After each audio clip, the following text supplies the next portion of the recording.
No sé si vio una información hace algunos días donde se publicaba que Costa Rica, dentro de las ligas reconocidas en el mundo, que puede ser 50 aproximadamente, era el quinto país con los futbolistas más viejos en promedio en primera división.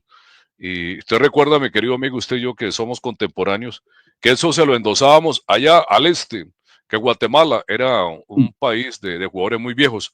Nosotros pasamos a hacer eso y cuando, por ejemplo, chequeamos los promedios aquí en al pie del deporte, brandorera.com, e incluso en transmisiones FUTV, los promedios de edad en el fútbol de Costa Rica en la primera división son muy altos, arriba de 28 años. Baja con San Carlos y también sucede con el Club Sport Herediano, principalmente, y ya los demás son, bueno, y Liga Deportiva Alajuelense, los demás están en esa situación completamente negativa. ¿Cómo ve ese detalle? Porque usted y yo coincidimos también en un aspecto, mi estimado Rodrigo Calvo, hace muchos años. Nos gusta ver la oportunidad para los jóvenes, que se les dé chance, para ver siempre uno, yo creo que uno sigue a los jóvenes, porque tiene la esperanza de que pueda aparecer algo mejor a lo que uno ve. Nos pasó en tantos años y llegamos a ver a algunos que sí lograron ese objetivo, Rodrigo. Sí, Gerardo, es un tema sumamente interesante, de mucha reflexión. Pasaríamos horas hablando del tema porque se pueden asociar muchos aristas alrededor de esto. En realidad, bueno, sí es preocupante porque inclusive vemos que los jugadores de muy alto rendimiento o de buen rendimiento, muchas veces en los clubes o referentes de los clubes son jugadores veteranos. Ya si nos vamos a hablar de jugadores ya que superan los 30 años y que son protagonistas, no solamente en los diferentes puestos, en la portería, en la defensa, en medio campo y en la delantera. Cuando vemos las estadísticas, vemos que muchos de los protagonistas en temas de asistencias o de goles son jugadores de mucha edad, a pesar de que hay una obligatoriedad con el tema de la norma sub-21 de 1.440 minutos, de que los equipos tienen que aplicar, y algunos de estos momentos están con problemas para poder cumplir con esa norma por el hecho de que están en una etapa, algunos por la clasificación, otros por temas de descenso, y que se ven obligados a recurrir a los jugadores de mayor experiencia y de peso. Contrasta con esto, ahora que vemos la lista, por ejemplo, que ustedes hablaban de la lista de la selección y que se vio que del equipo de menor edad en la Copa América, por ejemplo, fue Costa Rica, y hay una apuesta por algunos jugadores que no están consolidados todavía en la selección ni en el extranjero por renovar la selección. Si vemos ya, por ejemplo, un porcentaje alto de la selección, a diferencia de otros convocatorios, inclusive de la que fue la Copa del Mundo de Qatar, de que ya más del 60% del equipo son jugadores legionarios, pero que no están consolidados ni en el fútbol internacional ni en la propia selección por el proceso de renovación de nuestro fútbol.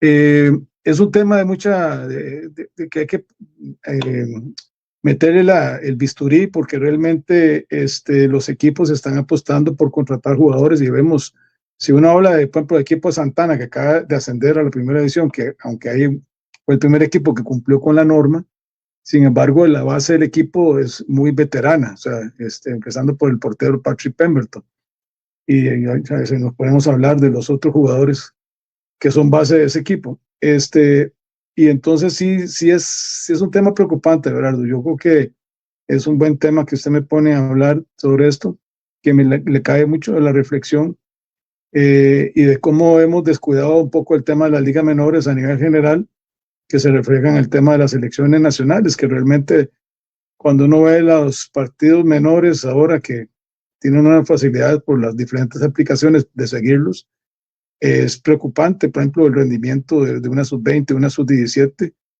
que habla de jugadores que deberían estar ya consolidados en la primera edición y no es así, ¿verdad? Entonces, el rendimiento que se da ya en competencias internacionales, ya de regionales, a nivel de UNCAF y CONCACAF, son realmente decepcionantes, ¿verdad? Entonces, y por eso es que tenemos tanto tiempo de no asistir a los mundiales, los mundiales nos da esa fortaleza para para trascender, ¿verdad? Entonces, por ejemplo, si ya uno recurre a lo que pasó hace 10 años con el equipo de Brasil 2014, tenía un alto porcentaje de jugadores que habían pasado por liga menores y que habían sido mundialistas, ¿verdad? Y entonces ya cuando llegan a la selección mayor, ya llevaba un proceso de más de 100 partidos acumulados entre sus 17 o sub 15, sub 17 y sub 20, que después fueron importantes para nuestra selección y así lo reflejaron los informes de FIFA después de la importancia que dio Costa Rica. Por ejemplo, si tomamos el tema de nuestra máxima participación en una Copa del Mundo a nivel mayor. Rodrigo Calvo, aquí en Al Pie del Deporte, periodista, historiador, una cantidad importantísima de libros publicados en torno al deporte y específicamente al fútbol. Rodrigo, nosotros hace mucho tiempo uno trata de mantener un criterio de opinión del manejo de los recursos en el fútbol de Costa Rica. Hay presupuestos, ese presupuesto se va en el equipo de la primera división. Y a veces me parece, por la información que uno maneja, obviamente alrededor de este caso, que los mismos salarios para los jugadores de primera hace que se erosione la posibilidad de lo que estamos conversando, que haya un sector de presupuesto que viaje hacia la formación de jugadores, que haya becas, que haya opciones, que se le pague también y tener gente capacitada en ese campo, gente que se sienta recompensada por su tarea. Y lo que sabemos en tantos años, por ejemplo, usted que lo ha vivido conmigo, que a veces en un lugar te dicen, hay un jugador, se trae, se prueba, ese puede que sí, puede que no. Y un aspecto en el que también lo vemos constantemente. Por ejemplo, nosotros cuando vienen los premundiales U17, U20, por ejemplo, en Costa Rica, difícilmente vas a encontrar un jugador U17 que tenga experiencia en primera. Y eso en el resto de competencia a nivel, por ejemplo, sudamericano, incluso en Panamá, es diferente. O sea, Panamá asoma jugadores más jóvenes. En U20, en la última eliminatoria de la selección, habían 2 o 3 jugadores apenas con ratos en primera división. Obviamente el mayor es Andy Rojas. Y nada cambia, Rodrigo, nada cambia, porque si usted escucha, los dirigentes, está la liga que tiene dinero, dejamos de tener algo que para mí fue crucial, ¿verdad? Y era la oportunidad que se le daban a los jugadores de clubes de competir de jóvenes en torneos internacionales. Eso ya no sucede. Y cuando se hacen selecciones, yo siento que una gran responsabilidad a nivel menor lo tienen claramente los clubes. Los clubes han dejado de hacer mucho y están enfocados en subsistir en primera división, generando realmente una producción futbolística muy baja.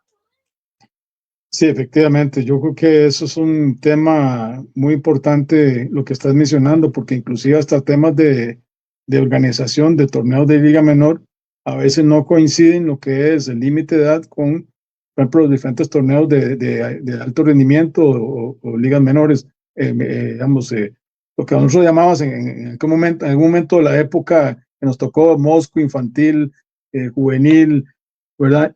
Ya de lo que eran promesas. Hay un descuido monumental en el tema de las ligas menores que es preocupante. Y de hecho no, cuando se habla de hacer diagnósticos, seminarios o cosas así para analizar las causas, digamos, yo no lo veo, no lo siento, vamos, inclusive no solamente es el hecho ya de aplicar políticas ya a nivel general para que surjan en nuestros equipos en competencias, no solamente en la participación en eventos, por ejemplo, en Estados Unidos, la cantidad de torneos menores en los que nuestros jugadores, se me viene el caso, ¿te acordás cuando fue la selección a jugar al torneo en Estados Unidos y que surgió, por ejemplo, un jugador como Froilán Ledesma, ahí fue cuando lo vieron y lo contrataron el Ajax inmediatamente. Esa participación, no solamente en torneos en Estados Unidos, en México, que fueron muchos de nuestras selecciones y de equipos de menores, ese roce internacional era fundamental. Inclusive hubo incursiones para jugar, recuerdo la selección de Gerardo Ureña, que fue con el tema de las selecciones regionales, armaron unas selecciones muy importantes que fueron a jugar en competencias en países nórdicos.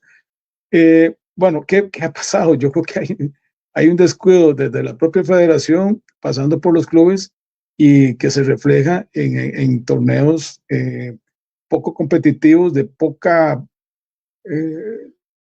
si juegan 20 partidos en el año, son muchos. O sea, eso es una cosa digamos, preocupante, y el hecho de que no se participe a nivel de torneos. Inclusive hubo épocas que Saprissa organizó la Copa Saprissa, que venían equipos de Europa, de Sudamérica y de México a rozarse contra los equipos de Costa Rica y selecciones menores, que eso ya se dejó de hacer. O sea, y hay que ver los jugadores que surgieron de esos torneos, ¿verdad? Que después alimentaron nuestras selecciones menores y después selecciones mayores. Es un tema muy amplio, Everardo, pero que sí. Rodrigo, Sí, nada más hay una observación muy pertinente aquí de un oyente que lo muestra, que también es un tema alrededor precisamente del manejo de los recursos. La Liga, Saprissa, Herediano venden a los jóvenes para mantener a los viejos que regresan al país pidiendo mucha plata, y hay equipos que pagan para retirarse en Costa Rica. Porque usted ha visto que de los jugadores experimentados que se fueron y volvieron, muy pocos tuvieron cuotas importantes de rendimiento. Tal vez Cristian Bolaños. ¿Cómo lo ve usted, Rodrigo, que para mí es el mejor historiador del fútbol de Costa Rica? sí, es muy cierto eso, porque por ejemplo, ya jugadores que cumplieron su ciclo internacional, lo vimos con Kendall Waston, lo vimos con Saborío, lo vimos con Cristian, que bueno, inclusive Cristian le dio el caso de que fue goleador en nuestro campeonato y le surgió una oportunidad para volver a Europa. Pero eso es un caso especial por el talento que tiene Cristian, que tuvo en su etapa como jugador y sus experiencias internacionales. Es un tema, bueno, también ahora han aparecido muchos empresas que colocan jugadores a muy corta edad para jugar, ya buscar una profesión en ligas universitarias, y algunos de ellos se proyectan, en el caso de las mujeres, a la liga femenina, en los famosos draft, o en el caso de los hombres, en el draft para competir ya a nivel de MLS. Pero esos ya son los jugadores de mayor talento y los de mayor proyección, pero sí tienen esa oportunidad también que no se está abriendo en Costa Rica, es que se le abre la oportunidad de jugar también afuera. Sí se dio el caso y se ha dado el caso, y creo que lo vamos a ver cuando ya regrese Cristian Gamboa de la Bundesliga, cuando regrese a Liberia a jugar sus últimos cartuchos de como futbolista, que ya vienen el mismo Michael Barrantes, que ya viene en una etapa madura y que vemos el rendimiento que tuvo Michael en sus últimos años, por ejemplo, cuando jugó con Saprissa, con Cartaginés y con la misma Liga Deportiva La Jolense, y ahora en la etapa última estuvo en Punta Arenas, que ya son jugadores que pasaron por una etapa en Europa y en Asia para ya jugar, quemar sus últimos cartuchos. Entonces terminan siendo jugadores referentes a los que acuden los equipos, y por eso se refleja en las estadísticas ya de jugadores veteranos que regresan al país y que nos disparan lo que es el promedio de edad de nuestra liga. Hubo un dato que también surgió esta semana, Berardo, que me llamó la atención y preocupante también, que ya los jóvenes no siguen el fútbol, edades entre los 18 y 25 años, que buscan otras distracciones.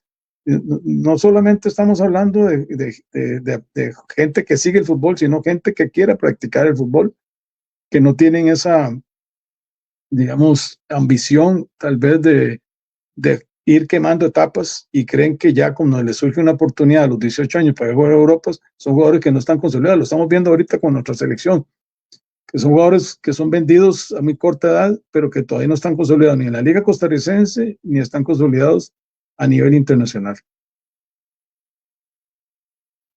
Amigos, al llegar a las 6:30 al pie del deporte y Herrera.com, actual 107.1, la FM grande grande de Costa Rica. Aquí con Marrique Marín en el control principal. 6:30, querido Marrique, en actual, la FM grande grande de Costa Rica. José Pablo Segura Vargas. Así es, Everardo, un placer tenerlo y devolverle el saludo a Rodrigo Calvo.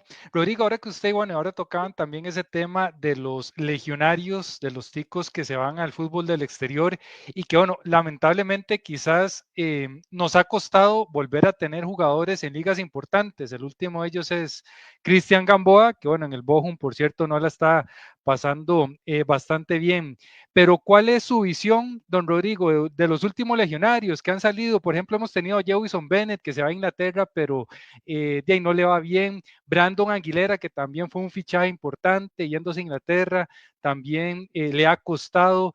Hemos tenido, bueno, el caso de Manfred Ugalde, que ha destacado un poco en los últimos meses, pero ¿qué evaluación hace, don Rodrigo, de los legionarios y de la adaptación que han tenido los futbolistas ticos?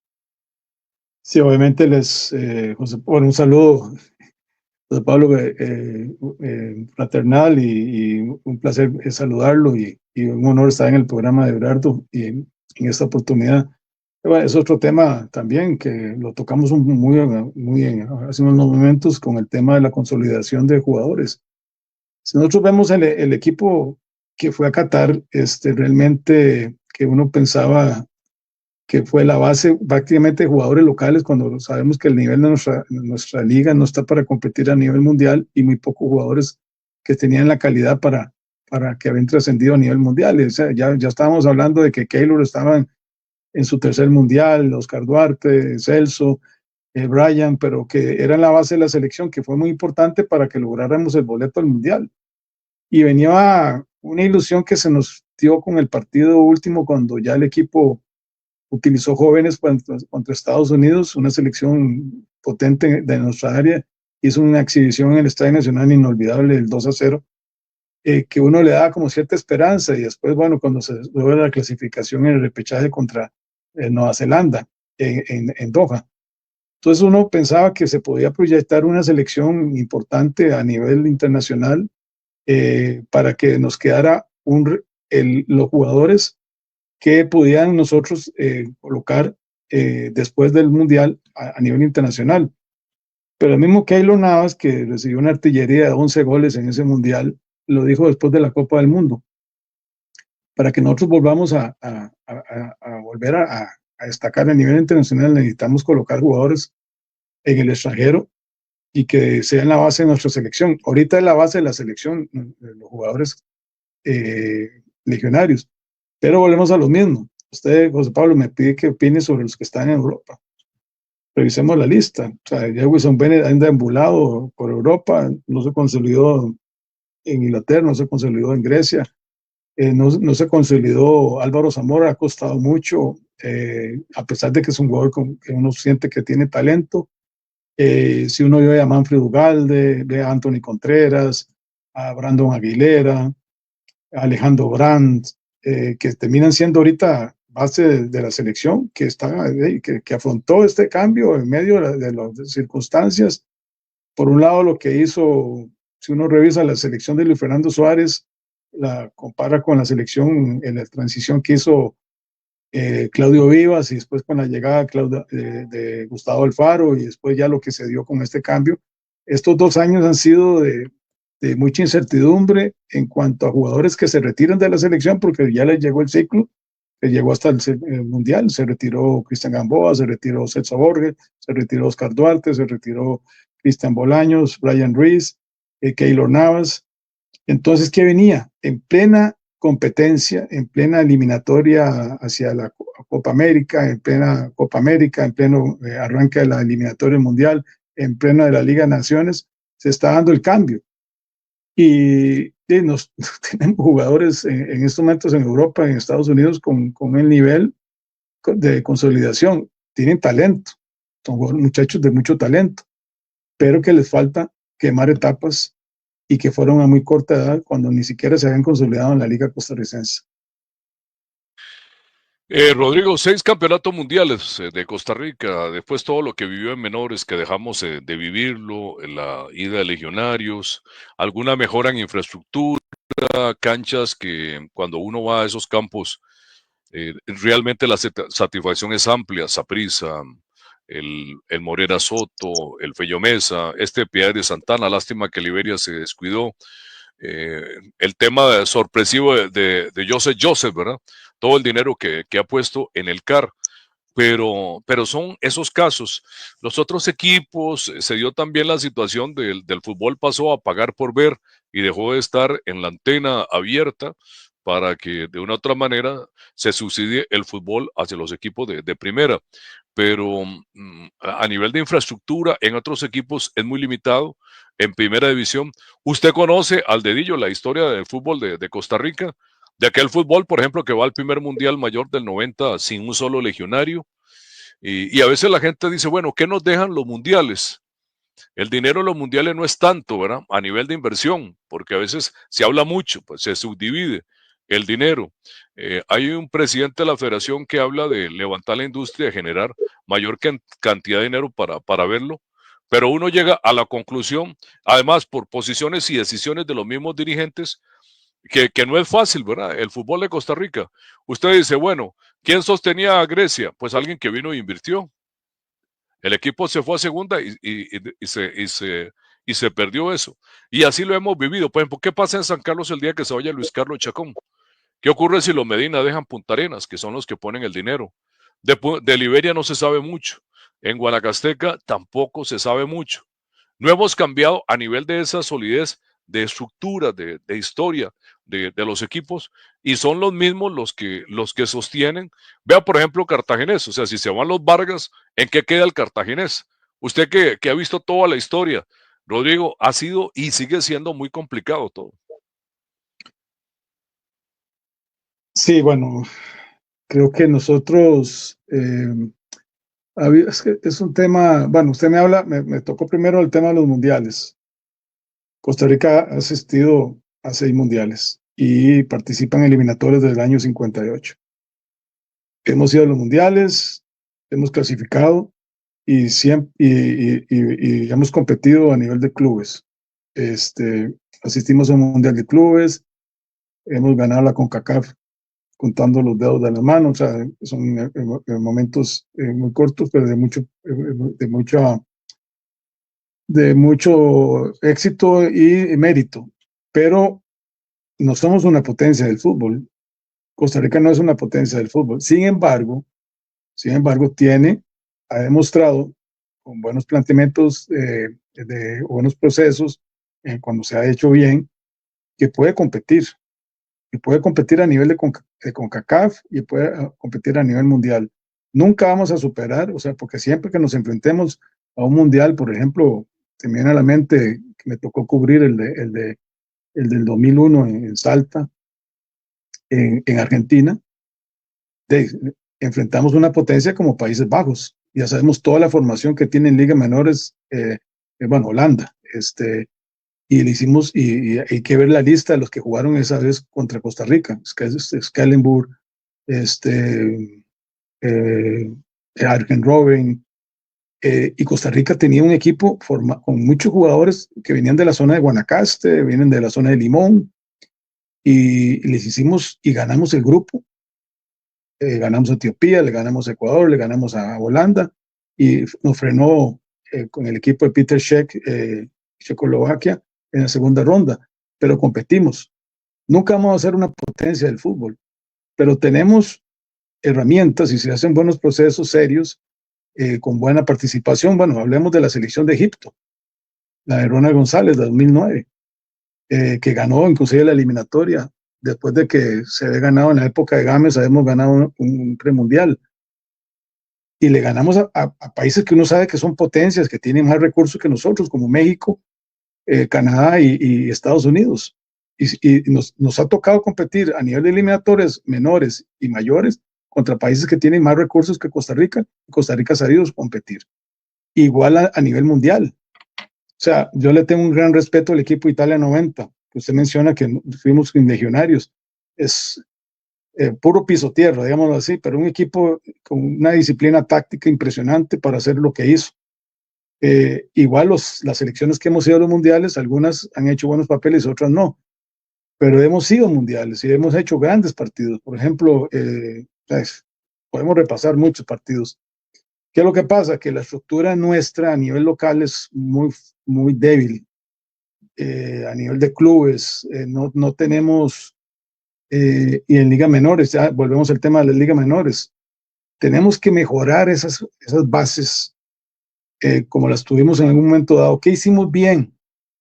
Hemos hablado con los entrenadores que ahorita están totalmente fuera del ámbito de la federación.